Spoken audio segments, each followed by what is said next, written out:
You were tuned in to episode 143, episode 143, Goodfellas Podcast. It's your boy G5 Jeff TV, aka G5, aka 5, aka the Guru. And as you can see, I am in here solo at the moment. Big shout out to the team, though. Boxing First Vlog, aka the General, aka Blunt Bayless, aka Mr. 1K, and my guy VP Shane, aka Ice Cold Shane. Now I'm gonna wait a couple minutes for everybody to get in here so we can get started, get cooking. But we had a good weekend of fights. We had a good show yesterday, and we got on the topic we wasn't expecting to get on, and left a couple things off the table yesterday. So coming back in here today to clean up what we didn't cover yesterday, and we basically gonna take it from there. But I'm gonna wait a minute, wait for everybody to get in here so we can go ahead and get started. Hold on just a second for me.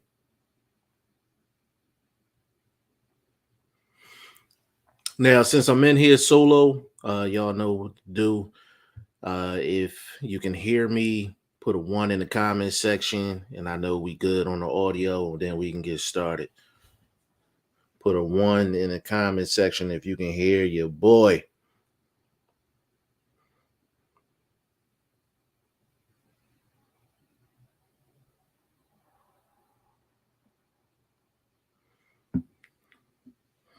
Big shout out to everybody.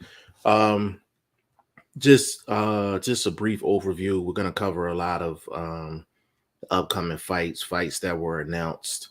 The Frank Martin versus Michelle Rivera fight was announced. That's a big fight. Big fight, title eliminator. We have to talk about Dimitri Bivol and the clinic he put on versus Zurdo Ramirez. I felt like Bivol was going to win the fight, but not in that way. I felt like Zurdo was going to offer a lot more offensively, and it looked like he was trying to figure things out and kept his hands in his pocket during the process. So, it's disappointing to see what Zurdo didn't do offensively, but Bivol, that's a bad man. So we're going to have to talk about Bivol and what we have to do to put him in that top 10 pound for pound list. Is he in your top 10? Is he not? If he's not in your top 10, why? Who do you have above him? We have to have that discussion now. Also, Dimitri Bivol, Fighter of the Year. Dimitri Bivol, Fighter of the Year. I don't see anyone that can make the claim over Bivol. So we're definitely going to get into that as well. Also announced was Caleb Plant versus David Benavidez. That fight is going down. That is the premier fight for me at 168 pounds. I know we had Canelo Alvarez there. I know we had David Morrell there, who's coming off of a great victory on Saturday. But the premier matchup for me is Caleb Plant versus David Benavidez. So we definitely have to get into that as well. If you're listening, put a 1 in the comment section if you can hear me. Put a 1 in the comment section if you can hear me. Give me just a second, fellas.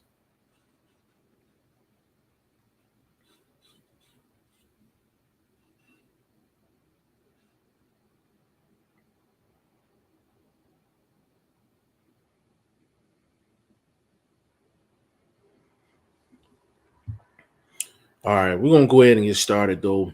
So Frank Martin versus Michelle Rivera was announced, and they are going to be fighting December 17th. My guy, Adrian, in the building, man. What's going on, Adrian? He said Roman Gonzalez, if he beats Estrada, only other person that I can think of is Bam Rodriguez.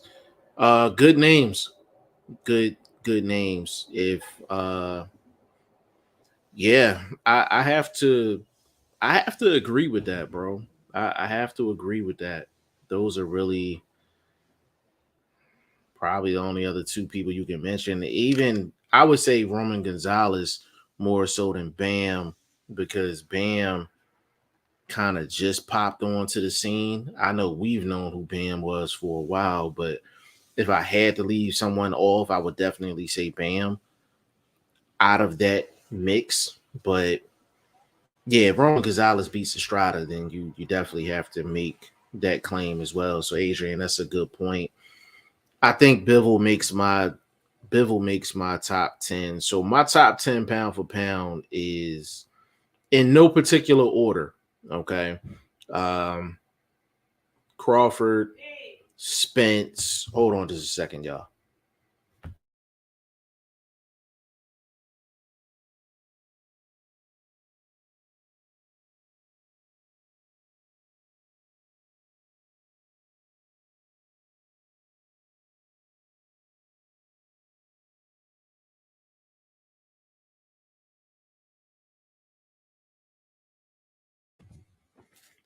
My bad, y'all. There's always something going on. So my top 10 pound for pound list, no particular order. Terrence Crawford, Spence, Jamel Charlo, Usyk, Devin Haney is 5. Beterbiev, that's 6. Canelo 7. Bivol 8. Who am I forgetting?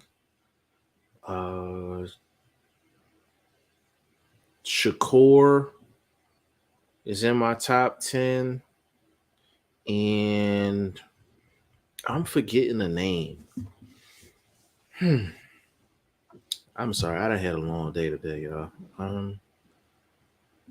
Let me run it again. So Spence, Crawford, Usyk. Is it a Nui? No, I don't have a Nui in my top 10, Adrian. I know it's not a Nui. Who am I missing? Ooh.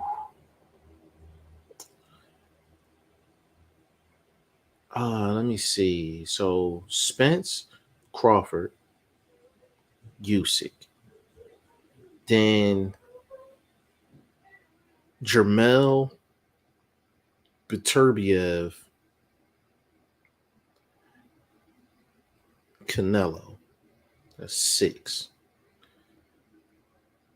Haney makes 7. Bivol would make 8. It's crazy because I just had this conversation with Shane yesterday. Bivol would make 8. Shakur would make 9. And I think I have Cool Boy in my top 10. And I took Josh Taylor out to put Bivol in. Could you make a claim for a Nui? Absolutely. You could definitely make a claim for a Nui. There's a couple of guys on the outside of the top 10 of my top 10 that I could easily put in the top 10. I could replace a Nui. I could put a Nui in my top 10 and take a Bivol out. You know, I could put a Josh Taylor in there and take a Bivol out, even though it's a what have you done for me lately type business. But you know, Josh Taylor was a unified champion at 140 pounds, and he's not the unified champion anymore because he dropped the belts, not because he lost them in the ring. So we're in a good space in terms of boxing, in terms of the pound for pound list. Usually the pound for pound list, you're arguing about, you know, the order. Now you're arguing about who's being left out. That's a good thing because now we have about maybe 14 to 15 guys that can make a legit case for being in the top 10 pound for pound. You know, we definitely have that. Adrian, I don't know if you're still listening. If you're listening, whoever's listening, give me your top 10 pound for pound right now. Give me your top 10 pound for pound right now. I want to see how far off y'all are compared to mine. So mine, I officially have in no particular order. I have Spence, Crawford, Usyk. Then I have Jermel Charlo, Um, Beterbiev, Devin Haney. That's 6. I have Bivol. That's 7. I have I have Canelo. That's 8. Cool Boy 9 and Devin Haney 10. Those are my 10. Um, those are my 10 pound for pound guys right now. So if you can type in the comment section, put your top 10 pound for pound guys. It don't have to be in no particular order. Just drop the names. I want to see how far off I am. But Bivol definitely made a claim for that pound for pound spot. Definitely great performance against Zerto. And Zerto just disappointed me offensively. He really disappointed me offensively. He tried to figure things out, and the reason he couldn't figure it out because he lost the battle with the footwork.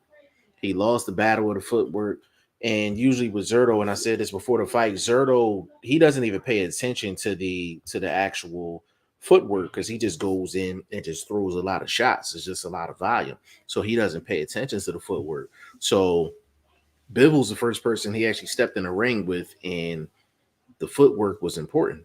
Like when Zerto fought Jesse Hart, the the footwork wasn't important because Jesse is one of the best fighters in the world when he's just boxing. When it's nothing else, it's just boxing.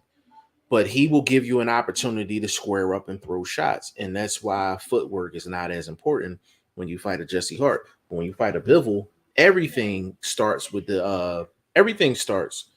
footwork. Absolutely everything starts with footwork. My guy John, he in the building, man. He said, "What's going on? Your top 10 makes sense to me." Yeah, you had some people, John. You had some people that would add a Nui in the list. You had some people that would add Bam. You'd have some people that wouldn't put Cool Boy in it. You'll have some people that wouldn't even want Canelo in it, depending on how you feeling about his recent run. So pound for pound is really a topic that can really get can really get the convo going. But I just felt like Bill's performance Saturday definitely warranted a look for him and everybody's pound for pound list. And Bibble's definitely fighter of the year for me. He's definitely fighter of the year for me. I would say you could possibly say a maybe a trying to think. Devin Haney. You could put Devin Haney in the mix because he's undisputed, even though he beat Cambosis twice, but just the significance of the victories and him being on the road, you definitely have to throw Devin Haney in the mix in regards to fighter of the year. Trying to think, I can't think of who else at the moment, but I think Bivol's definitely fighter of the year. And I mean, when you beat Canelo and Zerto in the same year, like that's big business, big business. You know what I'm saying? John Hugh said, Beterbiev Bivol will be really interesting. Yard is no preparation for Bivol, and Father Time is catching up with Beterbiev. John, the thing about Beterbiev is he is so technically sound for being such a power guy. He is, if you really break down Beterbiev in terms of what he does, he is amazing technically. And I always say the most dangerous fighter in the sport is the power guy that has real good basics. The power guy with really good basics and fundamentals is the hardest guy to beat in this sport. It's harder than the flashy guy with the power. It's harder than, the guy that just got pure speed and defensive ability. The power guy with the technically sound skills is the most difficult guy to beat in the sport of boxing. Hands down, in my opinion. Beterbiev and Bivol are all like, they're almost the exact fighter The only difference is Beterbiev is a killer, and Bivol is satisfied with a 12-0, 11-1 type fight. If he gets a guy in trouble, Bivol doesn't mash the gas and try to get the guy up out of there. Bivol's a machine, and Beterbiev is a killer. That's the difference between the two. And Beterbiev, Bivol would be an amazing fight. And it'll really, John, it'll really come down to one thing. Can Bivol handle Beterbiev's shot? It's really that. If Bivol can handle Beterbiev's shots, Bivol wins that fight. If Bivol can handle Beterbiev's shots, then Beterbiev is going to win that fight. But I think Bivol would win a decision against Beterbiev. But Beterbiev is one of the strongest dudes we've ever seen inside of the ring. One of the strongest dudes we ever seen inside of the ring, man. So now, John Hugh, you said that Father Time is catching up with Beterbiev. I'm assuming you're talking about like injuries. And yes, that does come with age. You know, injuries come with age, and that's just what it is. But Beterbiev doesn't have a lot of wear and tear inside the ring, though. So he is a guy that can probably fight for the next 3-4 years and still be dominant. Because the last thing to go was the power, and the second thing to go is your basic fundamentals. So when you had those two things cooking, you know, you can be in the game for a long time. But that's a good point. Martha Rodriguez, what's going on, baby? Adrian, Anui, Usyk, Crawford, Charlo, Spence, Canelo, Bivol, Haney, Beterbiev, Ioka, and no Ione. In no, he said Ioka, Bivol, Haney, Beterbiev, in no order. I don't have a problem with that list, bro. I don't have a problem with that list at all. Really, just only difference really is you have a Nui in there, which I respect. The only difference is I have Cool Boy in mine, and you have a Nui in yours, basically. So, no, that's a respectable list. I definitely like that list for sure. So, you know, getting off of Bivol and Beterbiev. Now, I think Beterbiev and Anthony Yard, I think that's a really, really good fight. And it's a dangerous fight for Beterbiev, too, because he's dealing with a guy very strong, very fast. He's athletic. Yard is one of the most gifted physical talents you're going to see. Like just pure physical talent. His physical talent is amazing. The thing with Yard, though, Yard is just he's not technically sound enough to be able to hang with Beterbiev, in my opinion, because I think the beat Beterbiev is either one or two things. It's the same way you would have to fight like a Julian Jackson, like Julian the Hawk Jackson, one of the most powerful punches of all time. You either got to get him before he gets you, or you pretty much have to pitch a masterpiece defensively. You have to pitch a masterpiece defensively and really not get caught with too many heavy shots. Those are really the only two ways you're going to beat Beterbiev. You know, he's the best 175 pounder in the world, and he's, perfect knockout percentage. He's that dude for a reason. So I don't think Anthony Yarde is going to be able to do anything with Beterbiev once he starts filling them shots. You know, his game plan is going to change, and I think Beterbiev is going to win that fight. But we have Frank Martin versus Michelle Rivera. That's going down, I think, December 17th. And that's a title eliminator fight. I really, really wanted to see Frank Martin and Chris. I definitely wanted to see that fight. Chris Colbert's good career so far. He's took a really bad loss. You know, he took a really bad loss against a late replacement. It was a loss that he shouldn't have took, but he literally had a real bad night at the office. And it was the worst loss that you can take because he took a loss against an unknown name. Then he took a loss and you question his desire to win. And then it just changed the whole outlook of Chris Colbert's career because he's real flashy. He got a lot of trash talk that go on with him. A lot of people don't like him. I don't know why. I think Chris Colbert's okay. A lot of people don't like him because he made some comments about Wilder a while back. And if you make comments about Wilder, like Wilder got a cult following, like they on your head, they on your helmet for real. But Frank Martin versus Michelle Rivera, I think that's a really, really good fight. To be honest with you, I'm 50-50 on it. I'm 50-50 on it. That's something that I'm gonna definitely have to pull the lab coat out and break down some film because Rivera is tough. Rivera is tough, technically sound, slick with it. Like he's a really good fighter. And then Frank Martin, you could tell that he's with Spence because he reminds me his style reminds me of Spence.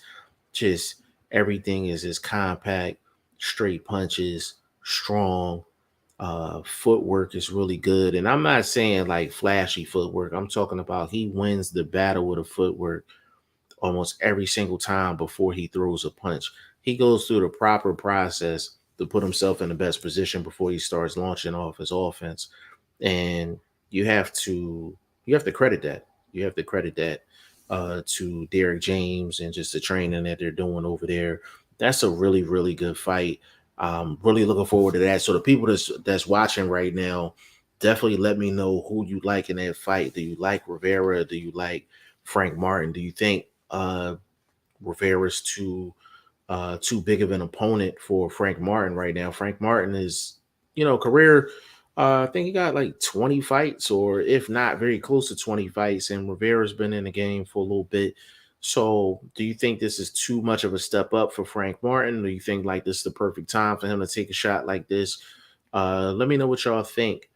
But the news that came out that I'm most happy about is Caleb Plant versus David Benavidez, man. And that's the premier fight at 168 pounds.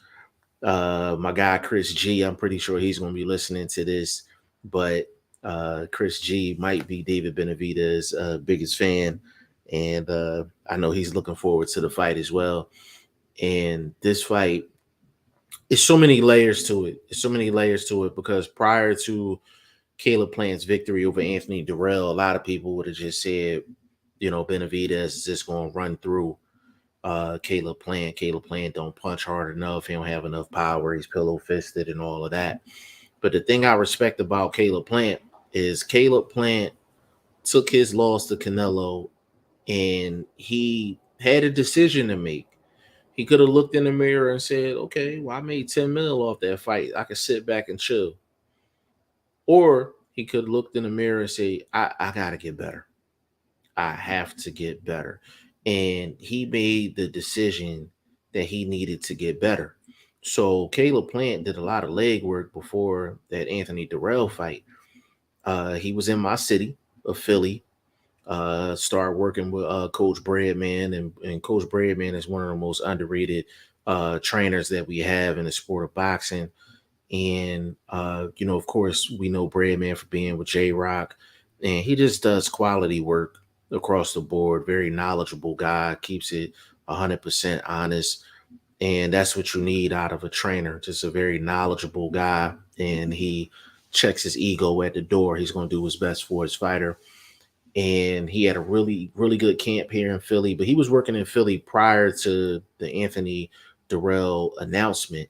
So he was getting that Philly work with J-Rock, Kyron Davis, guys like that. And he just changed his whole scenery. He changed his whole scenery. And you could tell in that Anthony Durrell fight that he was working with Breadman, because Breadman, what he does is he preaches defense, but at the same time, he wants for you to still be in range to get your offense off, and just be fundamentally sound across the board. That's why J-Rock was a unified champion at one point. He had J-Rock like at his peak. He had J-Rock at his peak. And, you don't get undisputed by luck. And Breadman was a big factor in J-Rock getting that. And I feel like Breadman was a big factor in Caleb Plant looking so good against Anthony Durrell. And it wasn't just the fact that Caleb Plant was actually winning rounds and things like that. It was how he held himself inside of the ring offensively. Like, he didn't move as much. A lot of little small, subtle movements Caleb Plant was doing against Anthony Durrell. He kept himself in range. Footwork was good. He was just his transition from defense to offense, offense to defense. It was a lot better than previous fights because he wasn't moving so much. I do feel like a fighter can move too much in the ring. Like, a lot of guys just be moving just to be moving. If it's not movement with a purpose, then you really just burning energy that you can have later on in the fight. So Caleb Plant looked good. So after that victory against Anthony Durrell, you really have to sit and think like, hey, Caleb Plant brings things to the table that David Benavidez has not seen. David Benavidez' resume, people can question it. I think he has a solid resume. Do I think it's a great resume? No, but that's not his fault, though. That's not his fault. He's in a division where there's not a whole lot of options. I think 168 is kind of like lukewarm at best. And Canelo is the unified champion at 168 pounds. There's a lot of guys at 168. It's just a lot of those guys aren't fighting each other. It's kind of similar to 160. There's guys at 160, but none of these guys are fighting each other. So, it's just a lot of 160 and 168 is two divisions that they have a lot of fantasy matchups and not real ones that's actually happening. So to see Caleb Plant versus David Benavidez, that's a great announcement, great fight. I'm leaning David Benavidez at the moment, but if there's ever a fight that needs a lab coat, that one definitely needs a lab coat for sure. Definitely needs a lab coat. So we'll definitely be breaking that fight down and figuring out what's the strengths and the weaknesses and things like that, and figure out who can possibly win that fight. But I'm happy for both guys because they both needed that premier fight. David Benavidez more so than Plant because he got the Canelo fight, but this is a premier fight, and I hope this opens up the floodgates for other fights to happen at 160 and 168. You have guys like Demetrius Andrade that's in the mix. Jamal Charlo. You still have Triple G. I don't know what Triple G is gonna do. You still have guys like Murata. Murata's still in the picture, even though he lost to Triple G. David Morrell at 168 pounds. Listen, Anthony Durrell got knocked out, but I mean, he's still in the mix. Anthony Durrell, Andre Durrell. I think J Rock is probably going to move up to one. I think his fight was at 160 on Saturday. So it's a lot of activity between 160 and 168. They just have to put the fights together. And it's enough fighters to make meaningful fights that make sense. Because you can put on a meaningful fight and it doesn't make sense. It might just be a money move. You can put on a lot of fights and it actually makes sense from a boxing standpoint. So I'm hoping they get things together at 160 pounds, 168 pounds. It's a lot of talent, a lot of different opportunities that can be made. I think people at 160 and 168 over the course of the past couple of years, they've really been trying to keep their slate clean just in case they get a call from Canelo Alvarez. But Canelo having wrist surgery, he's out till probably September or October 2023.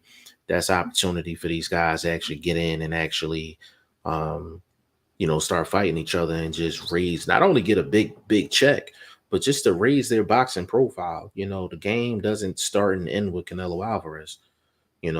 Triple G, he had 3 different matchups with Canelo Alvarez. So now Triple G, he should be willing to go up against a Jamal Charlo. That's a good fight. If he wants to go up to 68, go see a David Morrell at 68. Go see a Andre at 60 or 68. Explore some of these other fights. There's a lot of good fights out there with good competition, quality paydays. And these guys just need to mix and match, man. These guys need to mix and match. It's just people just trying to be too strategic with it. mix and match, and let's get it done. Let's see the best fights possible at 160 and 168. Now, really outside of that, like I really just wanted to come in and just touch base on a few things. But I think the Crawford and Avanesian tickets went on sale, I think yesterday. I think it was yesterday. And if I'm not mistaken, I think they said the tickets are selling pretty good, which is expected because it's in Crawford's hometown. It's not really the physical tickets is going to be sold in a live gate. Um, it's not really about that. It's in Crawford's hometown, so you're expecting for it to be sold out, if not very close to being sold out, like 95% sold out. It's really the pay-per-view, the pay-per-view buys, um, Black Prime Network, the quality of the stream, the quality of the app, the promotion, the undercard. It's a lot of small things that goes on with a card, and we just haven't heard a lot from Black Prime Network. It's really just been, you see the one video, the one poster, and things like that. But I would love to see more promotion, who's going to be on the undercard, and things like that. And I think that'd be great. But you have the Crawford situation, you have Spence situation. Spence is kind of up in the air what he's going to do right now. We don't know if he's going to take on Stan Jonas. It was a rumor out there. I heard this from Pound for Pound. Big shout out to Pound for Pound Boxing. Um, he said that the WBC may give Spence the franchise championship, the franchise status, so he doesn't have to fight Keith Thurman. I personally don't like that. And I don't understand his deal with Thurman anyway, because when you are the top dog, um, you use leverage. You use leverage. And I say all the time, the biggest fool is a person with leverage and don't use it. And Keith Thurman was the guy at the time when Spence was on the come up, and Spence was upset that Thurman didn't give him an opportunity. So for some reason, Spence is taking it personal, and he's like, all right, well, I don't want to give Thurman an opportunity. But to be honest with you, Spence is playing that same game with Boots. You know what I'm saying? Like when Thurman was a champion, Spence just didn't deserve the shot yet. Like Floyd was supporting it, and Floyd wanted the fight to happen, but that was for his own personal reasons. Spence wasn't ready for Keith Thurman at that time, and it's not because he couldn't win the fight. It was just the fight didn't make sense for Keith Thurman. It was just bigger opportunities out there for him, and it's like he made the best move for his career. And Spence, same thing. Like right now, Boots is basically an IBF mandatory, but is he going to jump in the ring with Boots? No, he's not. So he's applying that same strategy and that same logic that Thurman did when Spence wanted an opportunity. So I don't know why he takes Thurman so personally. Like Spence is the better fighter right now. So why go through the madness of, if it's true, with the WBC and the franchise belt, if it's true, why even go through that nonsense? You see what happens when the WBC gets involved, and as we talking franchise belts and things like that. Like you don't even want to go through that. Like if you had to fight Thurman, just get in there and handle business. Get in there and handle business. You know what I'm saying? Keith Thurman not no easy opponent, but it's a good payday. It's in house, and just make it happen. Just make it happen. John Hugh said, did you have Fury in your top 10? If I usually don't have heavyweights in my top 10. I know I have Usyk in my top 10, but part of the reason why he's in my top 10 is because he has because of his resume at cruiserweight. But to entertain that, John Hugh, if I wanted to put a heavyweight in my top 10, I would put Fury in, and I would take Cool Boy out. If I was to put Fury in my top 10, I would put Fury in, and I would take Cool Boy out.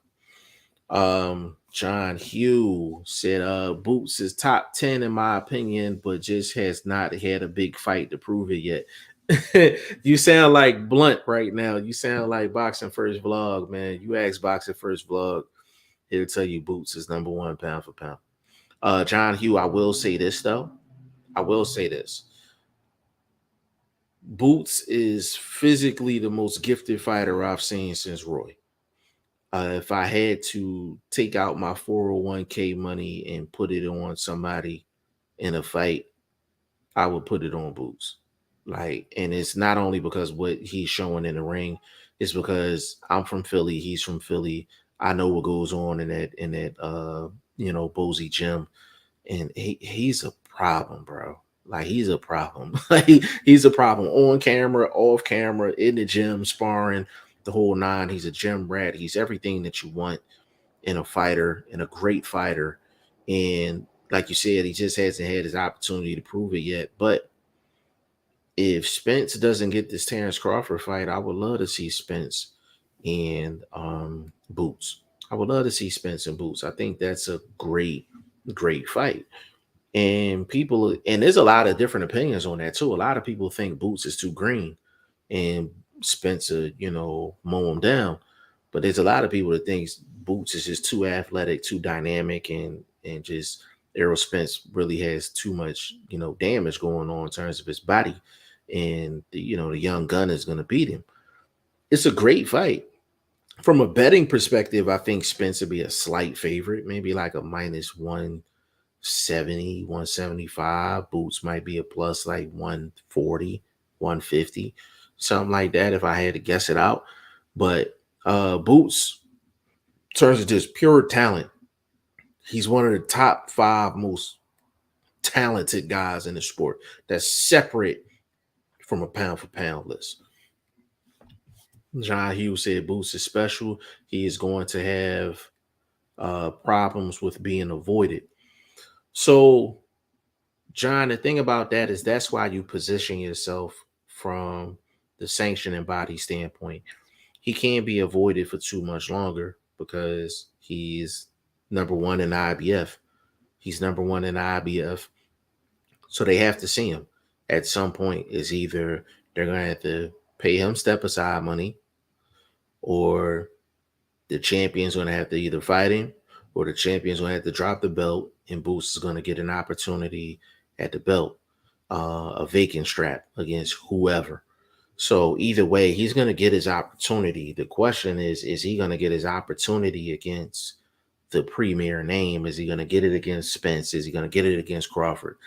Is he going to get it against a Keith Thurman, a Ugas, somebody like that? Is one of them premier names going to step up and give Boots an opportunity? That's the real question. It's not a fact of whether he's going to get a title shot. He's going to get his title shot. Is he going to get that opportunity against that big name? And to be honest with you, you worry about guys like Boots because they're so dominant. People don't want to take the chance to put their fighter up against Boots because it might change their career. You know what I'm saying? For the worse. So we've seen, every era has their boogeymen. You know what I'm saying? Luis Ortiz was a boogeyman at one point, got his opportunity. Boots is a boogeyman right now. I think he's going to get his opportunity. Somebody's going to fight Boots for, a vacant strap. Like if they told Keith Thurman, hey, you can become the IBF champion of the world, but you got to fight Boots, I think Keith Thurman jumps in there. I think he jumps in there. I think he definitely jumps in there. So there's guys who fight Boots. They just want to fight Boots with, they want to make sure the reward is worth the risk. And if Boots doesn't have a belt, or if it's not a title shot opportunity at a legit world title, then people just don't want to fight Boots because he's that good. But he's put himself in a position to where he can't be avoided. And that's a great thing for Boots, and credit to him and credit to Boozy and that Rob Acosta and that whole team to put himself in the proper position to where he can't be avoided long term. So, John Hugh, I definitely agree with you. I think Boots is special. There's a lot of guys that's special, and I just think, it really comes down to whether they're going to get the opportunity or not. And if not, did they do everything they needed to do to have their opportunity? But I think Boots is moving perfect right now, and I think next year he'll definitely get his shot. Whether it's me personally, I think it's going to be for a vacant strap. I don't see Spence getting in a ring with Boots. I don't see Bud getting in a ring with Boots. I think they'll drop the belt and move up before they fight Boots. Boots will fight for a vacant title in 2023 against a credible opponent. He'll fight a credible opponent. It'll be like a Stan Herman or a Batayev or something like that. So it'll be something like that. So we'll have to see what happens going forward with Boots. Hold on just a second.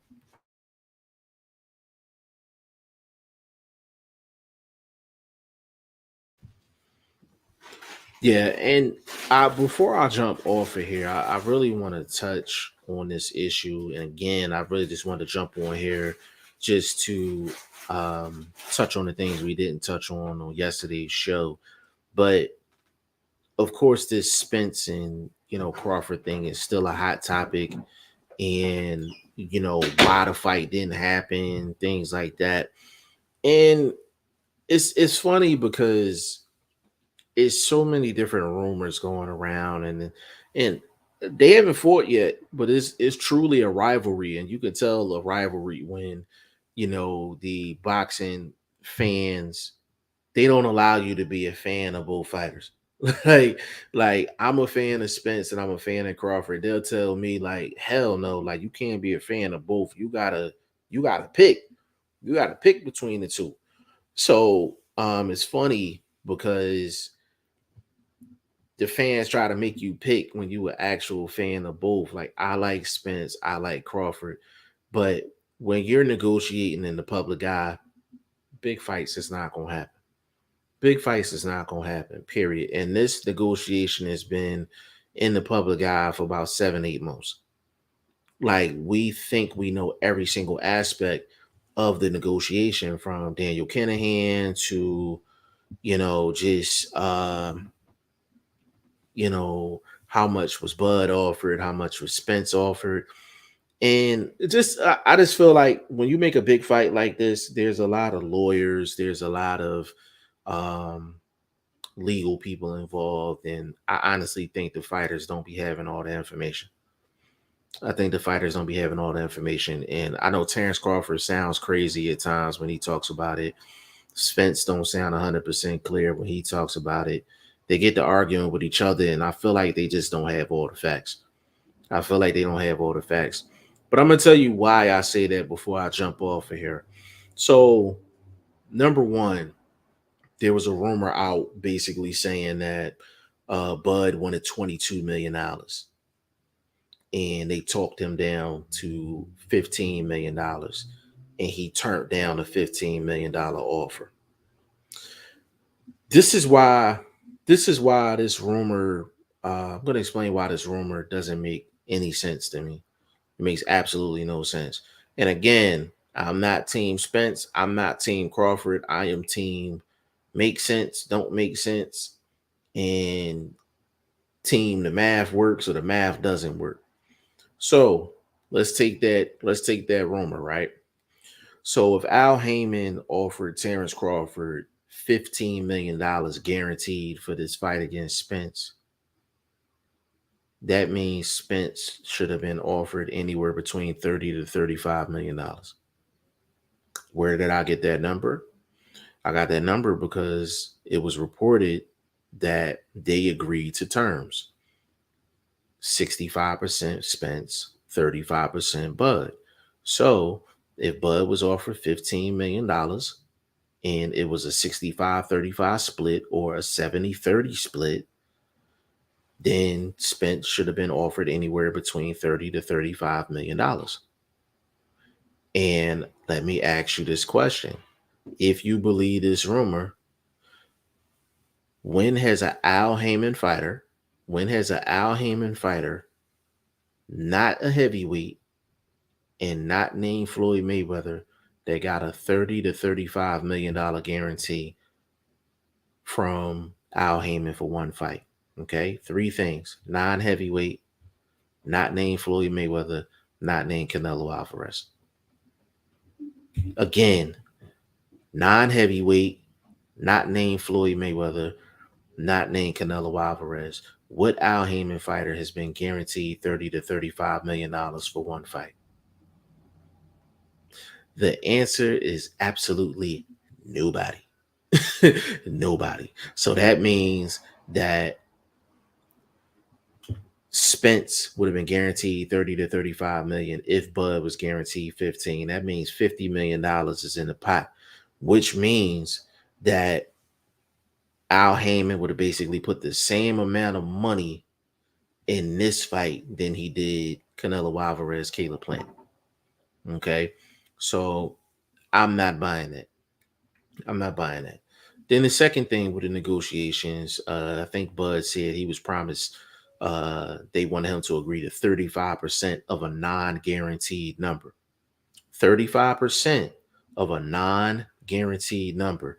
And that's why he wanted to see the books and things like that.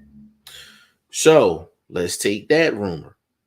So a lot of people said, okay, well, if he was offered 35% of a non-guaranteed number, if he wants to fight and he thinks he's going to win the fight, go ahead and, go ahead and take it.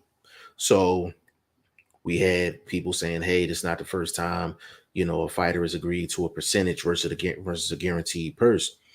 The thing is, ask yourself this question. When have you seen a fight of this magnitude, this importance, where the A side fighter took a guaranteed number and the B side fighter took a percentage? Ask yourself that question. My man Jack in the building. What's going on, Jack? He said, hey, man, what's your opinion on Bob Arum's beef with Mike Hoxard regarding the 10-man Mavs debate? Watching from the UK, would appreciate a shout. Jack Mayoff, what's going on, bro? I'm not familiar with the Bob Arum beef. To be honest with you, if you can kind of fill me in on that. I'm not sure about that beef, bro. To be honest with you, completely honest with you. Mike Johnson in the building said, what up, Pimp? Big shout out to you, bro. That's my guy right there, man. Big shout out to Mike Johnson, man. My guy C in the building, man. Clarence McLean in the building, man. Got one of the hottest podcasts out there, man. No Duck Zone podcast, man. I tune into the No Duck Zone podcast along with my coffee and my donut. You know what I'm saying? Big shout out to my guy Clarence McLean, man. Definitely go check out the No Duck Zone podcast on Instagram. Definitely give him a follow on Instagram.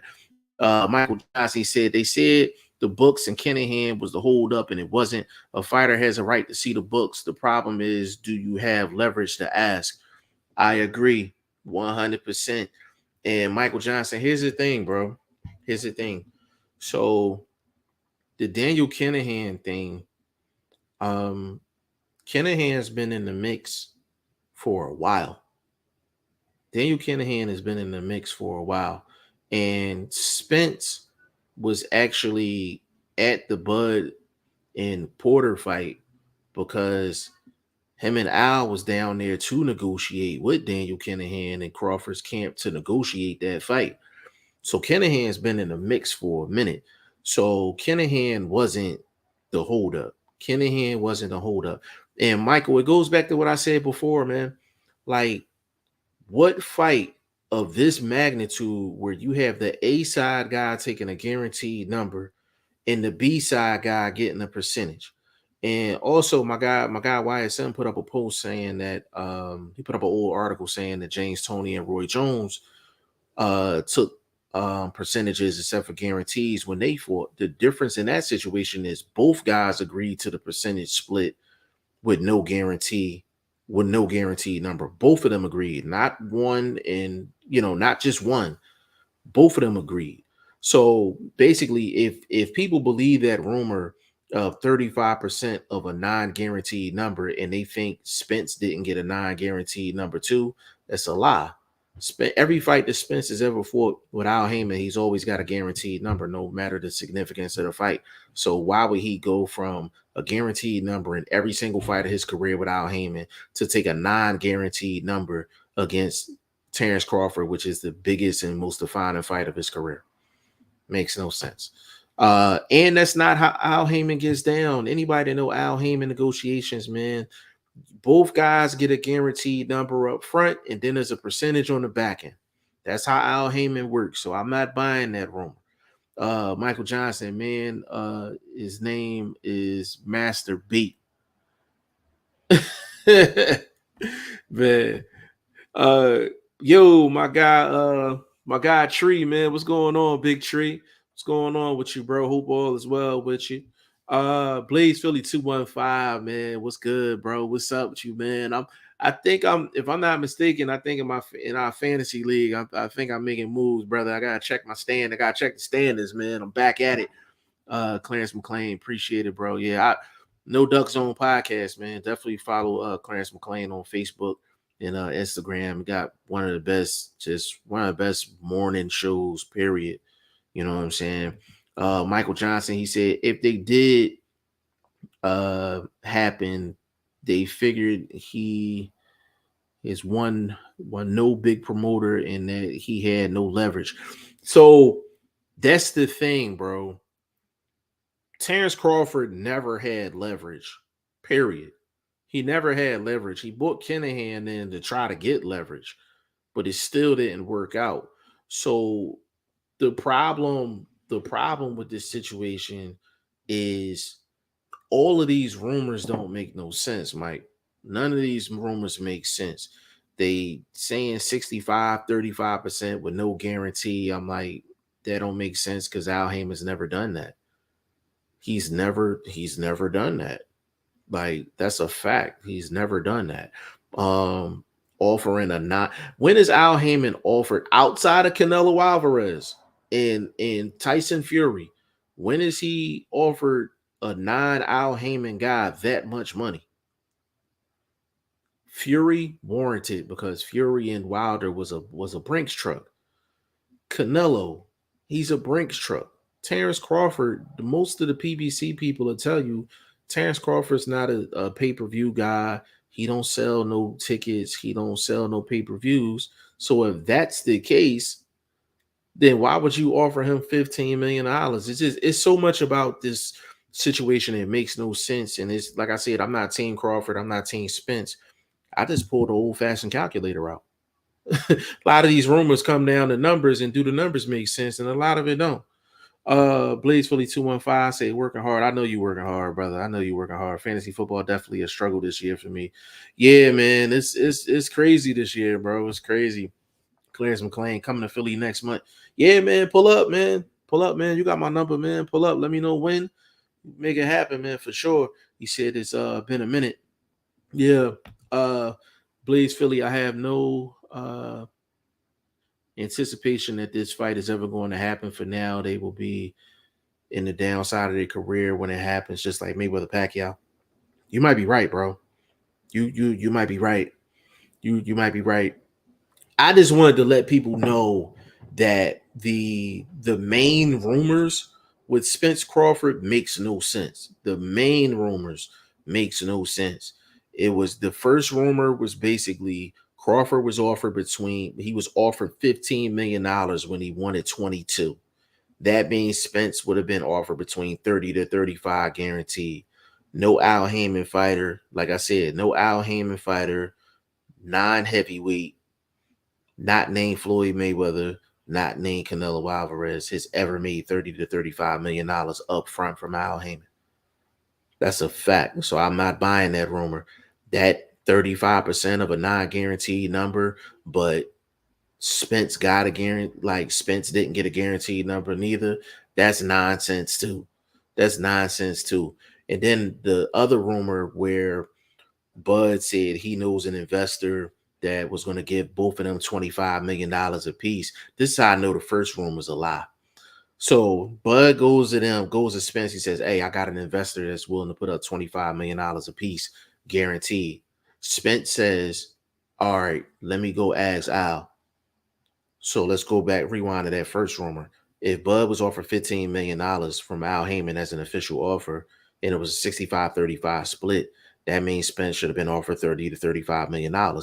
So once Bud said, hey, I got somebody that's offering you $25 million up front, if that first rumor is true, Spence would have been like, why am I going to take 25 when I can get 30 to 35 from Al? You see what I'm saying? Like, it's a math thing. It's a math thing, man. Like, that's why That rumor doesn't make no sense, man. There's just a bunch of nonsense going on all the way around. I think Al Heyman, these lawyers, and everybody that's involved, I think they they're telling Spence and Crawford what they want for them to hear. And I don't think they have the real information. That's why you don't hold negotiations in public. You know what I'm saying? Mike said, I wonder how much do they get when they sell the rights to air the fight, because they can get that 10 million back. So here's the thing. So if you're talking to Black Prime, so it's different with the apps. So like if it was a pay-per-view and it was through like traditional pay-per-view channels, like if it was Showtime, it was Fox, something like that, like they're taking 40% off top. They taking 40% off top. When you're dealing with an app, though, they keep most of the money on the app. So there's a certain percentage that's paid out, but it's not nearly as much as like your traditional cable network, whether it's Showtime or Fox, or even like an ESPN or something like that. So they'll definitely be able to recoup the 10 million in terms of Crawford. The thing is, with Black Prime, the money's real. Like let's make that clear. Like Mike, the money is real. You ask anybody on the inside, the money's real. Like he's gonna get his 10 million. He's gonna get it. The thing is, when a new company's trying to make a splash, man, they always take a loss up front to be able to gain on the back end. And for the people that's kind of frowning on the fact that Black Prime is going to pay out $10 million and they're going to lose in terms of the pay-per-view numbers, I'm like, you think PBC didn't lose on Charles Martin and Luis Ortiz? Like they gave us Andy Ruiz and Chris Arreola on pay-per-view. Like I just need for people to be consistent in terms of the pay-per-view complaining. The same people that's complaining about Crawford Evanesian is the same people that bought Andy Ruiz and Chris Arreola. Stop it. Just stop it. Mike said, I don't even say Tank getting that in his next 3 fights. You talking about the 10 million? I don't know how much Tank gets per fight. To be honest with you, I don't know how much Tank gets per fight. If you notice, you always hear about Tank doing numbers, but you don't know what his guarantee is. You don't know what Tank guarantee is. The only thing you hear about with Tank is how much of a live gate he does, how many people actually go see him. You know what I'm saying? Like you don't ever hear like, yo, Tank gets 7 mil a fight, 8 mil a fight. You don't ever hear that. You know what I'm saying? But Tank may not get 10 million in his next 3 fights. He may not. I don't know what his deal is with Floyd and Al. He said, what I'm saying, not all apps can be used in every country, so they might have to sell the rights to air. No. I'm with you. I'm with you. That's the thing with the apps. Apps are not available all over the place. So what they have to do is they have to, number one, create a stream to where it is available. So it's still a tech issue, even though it's going to be on Black Prime. It's still a tech issue. It's kind of similar to like sports betting places. There's some UK based sports betting places that you can't get in the US. You know what I'm saying? Like, so I get where you're coming from. But no, if they have it set up like that, they're gonna be able to recoup that 10 mil. They're gonna be able to recoup that 10 mil. Definitely. I don't know how deep their tech situation is to be able to, for allow other countries to broadcast. To be honest with you, bro, this is their first real show. This is their first real boxing show. So I don't know how real deep or intricate they're thinking in terms of the business side. Now, that's what I'm thinking. I'm like, bro, I'm definitely selling the rights, for other countries to stream, especially like in the UK and stuff like that. We don't know. They say Black Prime is available in the UK, but I'm not 100% sure about that. I had to ask Shane or I had to look it up. 35 million in the fights for Tank, I don't see. No, I don't see that either. Like I said, I think like Bud used to get a lot of flack about Bob Arum giving him like 4 million guaranteed for his fights. Like basically Terrence Crawford's contract was similar to Tim Bradley's. Tim Bradley was guaranteed like 4 or 5 mil every fight.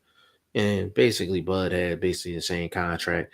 But with Tank, I don't know how much he gets per fight. I don't know how much Tank gets per fight. I don't think Tank deserves a high number up front because the live gate is gonna be there. The live gate is gonna be there. And he's averaging probably maybe around like 200,000 pay-per-view buys, something like that. You know what I'm saying? So, but the thing is, Tank is not active enough for me. And there's a lot of like behind the scenes stuff going on with Tank, Floyd, and Al, and all that I won't get into. I'll definitely holler at you about that like off camera. But it's a lot of little, bullshit going on between them three.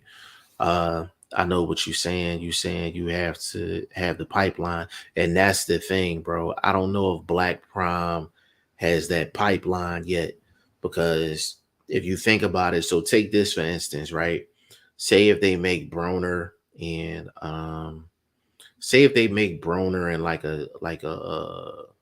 like a Rolly Romero or something, right? Or let's just say a Broner and I'll give you a better example. Let's say a Broner and a Nate Diaz. Broner, Nate Diaz, they make that fight, catch weight, whatever. Like Black Prime could literally cut a deal with like UFC or something like that, or UFC Fight Pass or something for them to broadcast the fight. You know what I mean? Or it could be the UK, it could be Japan. Like each country, you can negotiate a different deal for them to broadcast the fight. Like you're basically they're paying you to broadcast the fight. Like it's almost like a licensing fee, almost. You know what I mean? Um, said he said Shane ain't going to download Black Prime on his phone. He's scared it's going to do something to it. Yo, that's funny, yo. I don't know how Shane gonna watch that fight. Shane gonna watch it somehow, some way. He says subcontract out. Yeah, that's what I'm saying. Like they're gonna have to get that together, because to be honest, they should be able to subcontract the rights to the fight, and I'm talking Bud and Avanesian, to the UK market, and they should be able to get a lot of that money back. So you're talking the live gate, you're talking the pay-per-view sales, and they're gonna make they if they subcontracted or really had a pipeline, like you said, bro, they should make a lot of that money back off of selling the rights to broadcast this fight to other countries and other networks. He said, I'm gonna ask Blue. Yeah, please do. Please do, because I don't know how intricate they are with they setup. Like if they set up is just Black Prime app and that's it, then yeah, they're gonna lose money. You're gonna lose money because you still got to pay Evanesian. There's still an undercard. You got to pay the production team. You got to pay. There's a lot of expenses that come with putting up a big time card. And if they are selling the rights to show the fight, that's like if I wanted to show the fight on G5 Jeff TV, right? If I wanted to show Terrence Crawford, David Avanesian on G5 Jeff TV, legal stream, I could say, all right, Black Prime, I'm gonna offer y'all 100,000 to show the fight. I'm gonna offer y'all 100,000. They say, all right, G5, you can go ahead and show the fight. You can broadcast the fight on your channel. All right, cool. I could literally be like, hey, listen, it's gonna cost y'all $30 a pop, whatever the case may be. Y'all can come watch it with me. And I can have thousands of people in there literally just watching it. Like that's an example of it. You know what I'm saying? For the people that don't understand what we're talking about, that's an example. If Black Prime has that type of a setup where they're selling the rights to broadcast the fight to different countries, each country, it's its own negotiation. Like it's not just one global deal. One each. So if he's negotiating with China, that's its own negotiation. You negotiating with the UK, it's its own negotiation, so on and so forth. So that's really important. So no, Mike, if you talk to Blue, um, definitely ask him that. But I think Black Prime needs to have like and I said this before, they need to have an introduction, kind of like press conference, or even if it's like a Zoom call or something, just to kind of introduce themselves and kind of just let people know what their intentions are in terms of boxing. If there's an undercard, how did all of this come about? Because we kind of just know Blue Blood just came out of nowhere and was just like, hey, Black Prime, Black Prime, Black Prime. You know what I'm saying? And then Terrence Crawford was like, hey, I'm fighting on Black Prime for 10 million. So, we really don't know the real solid information all the way through. We're just kind of just being given bits and pieces. But it'd be great if they could do like an introduction press conference or introduction Zoom call with some of the prominent people on YouTube. They need to invite everybody that has a YouTube platform. Like, just invite everybody, and get everybody on a Zoom call, and Black Prime just introduce themselves and basically and network.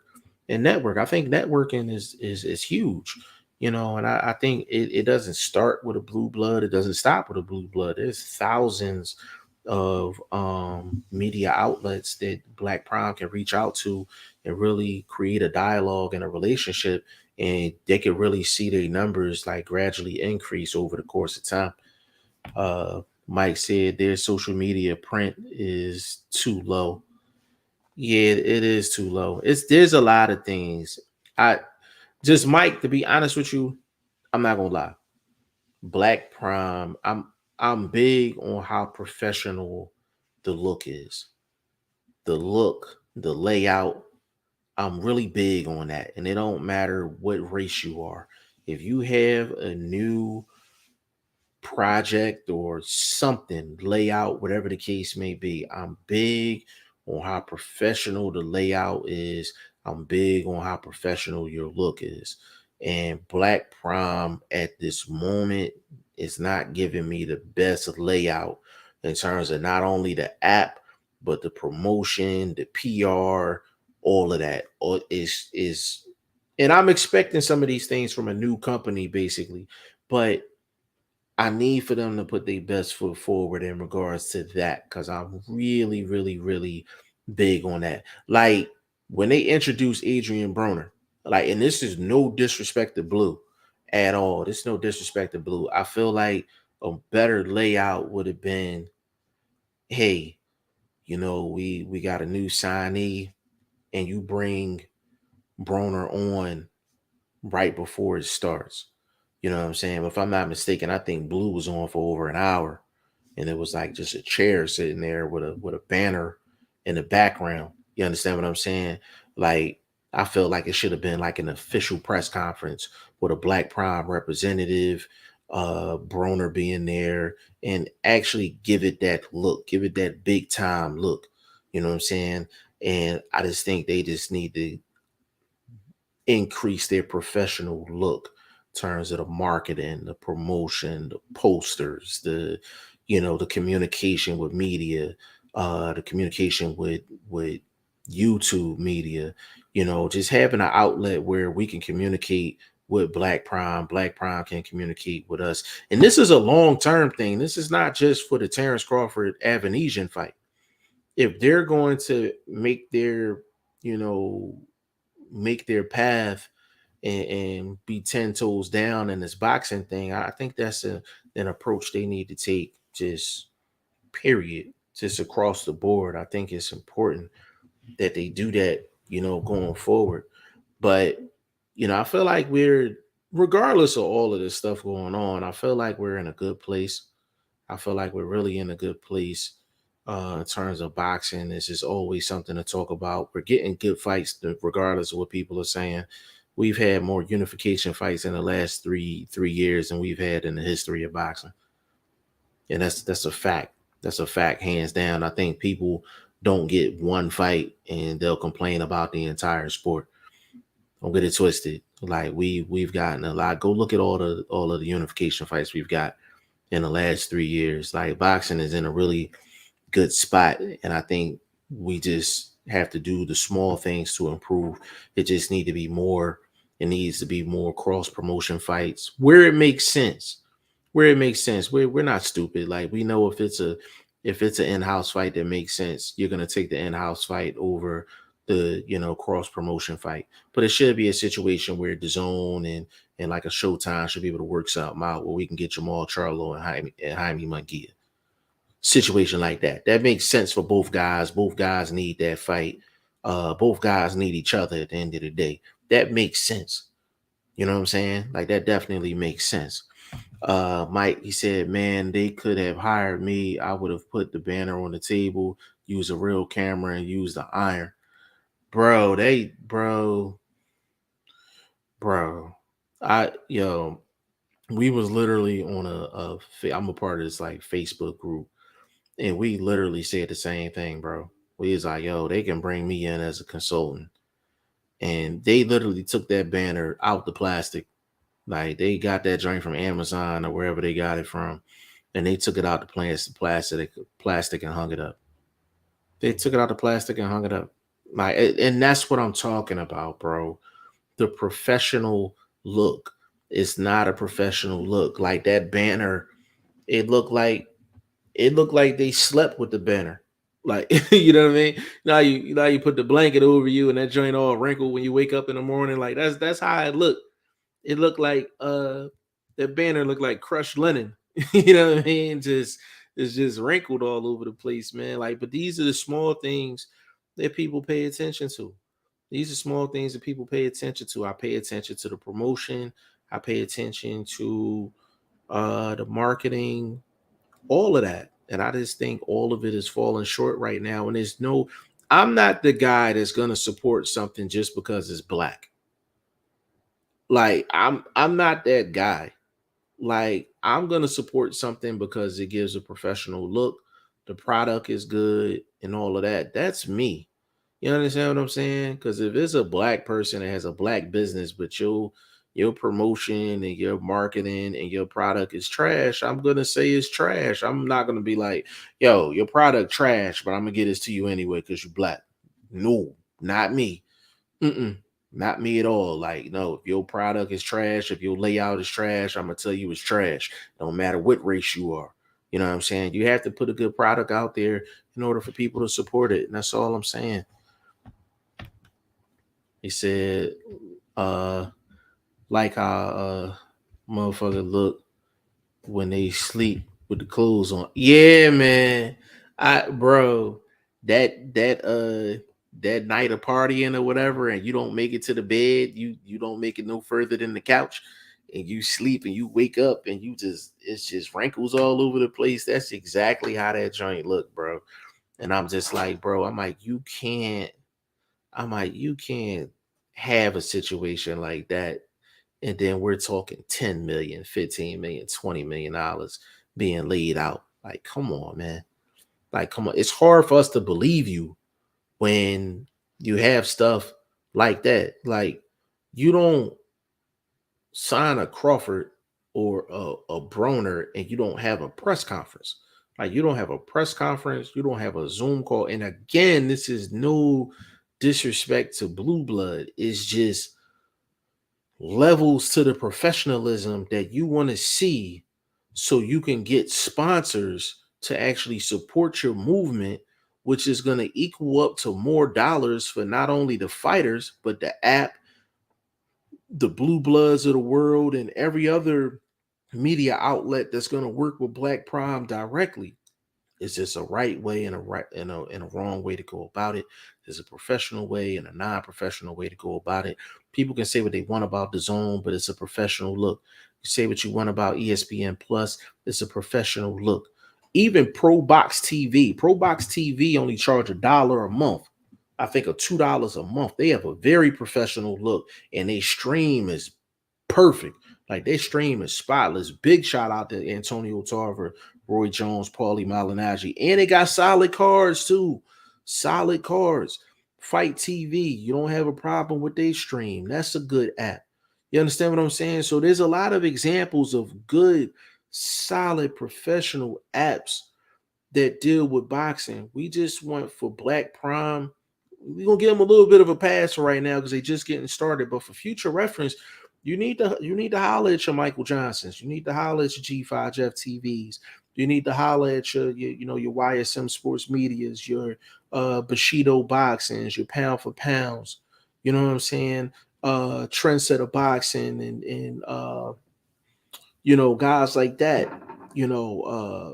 Clarence McLean's, your AG Cornerman Boxings, and Shane, and there's a lot of guys that Black Prime can talk to get the ball rolling. Like, we definitely gonna support.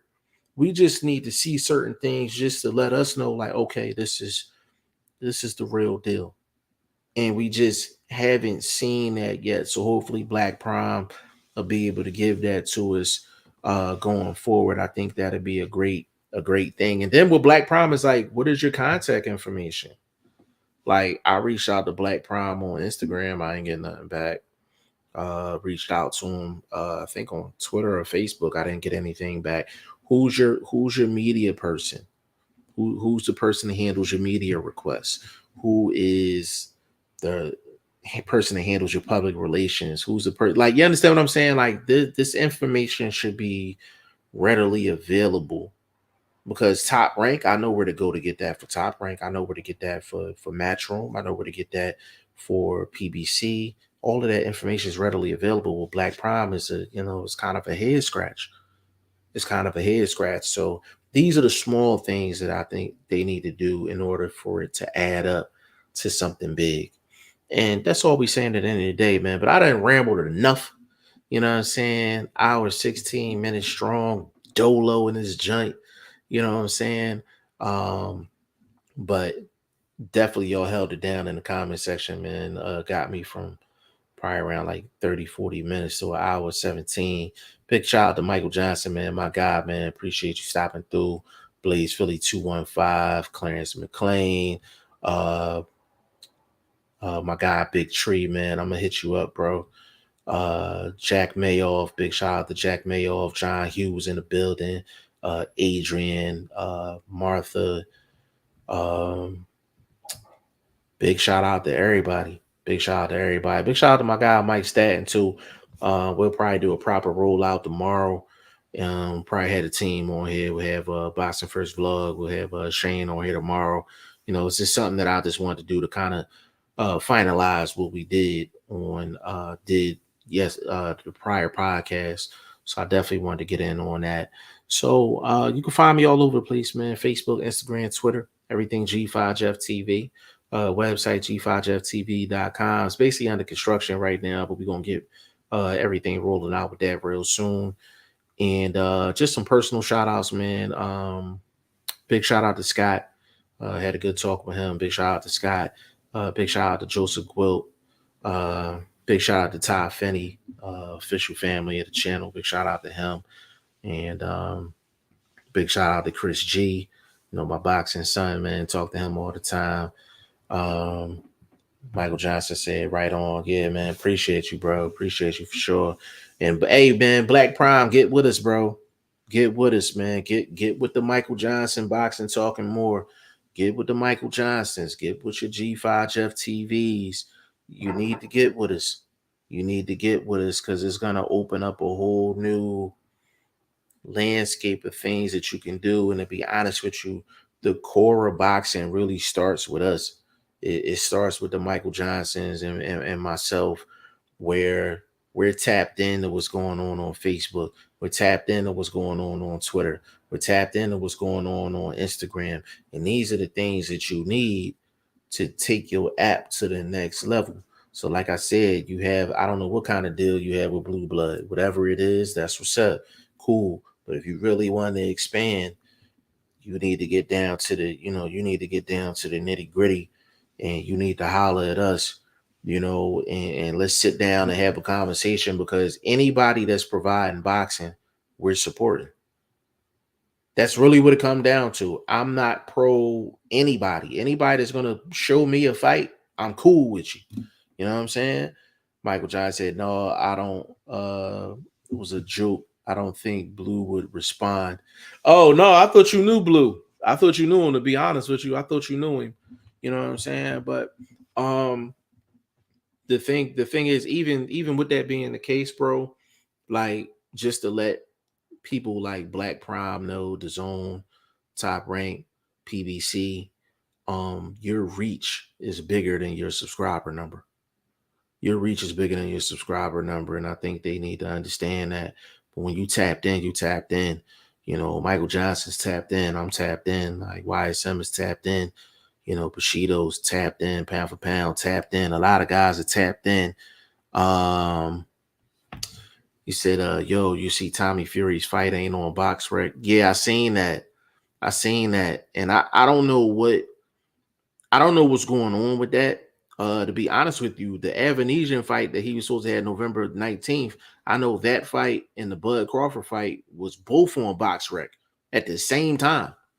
Like Avanesian was going to fight this dude on the 19th, and then he was going to travel to Omaha and fight Bud on December 10th. It's crazy. So I don't know what Box Rec could be kind of slipping.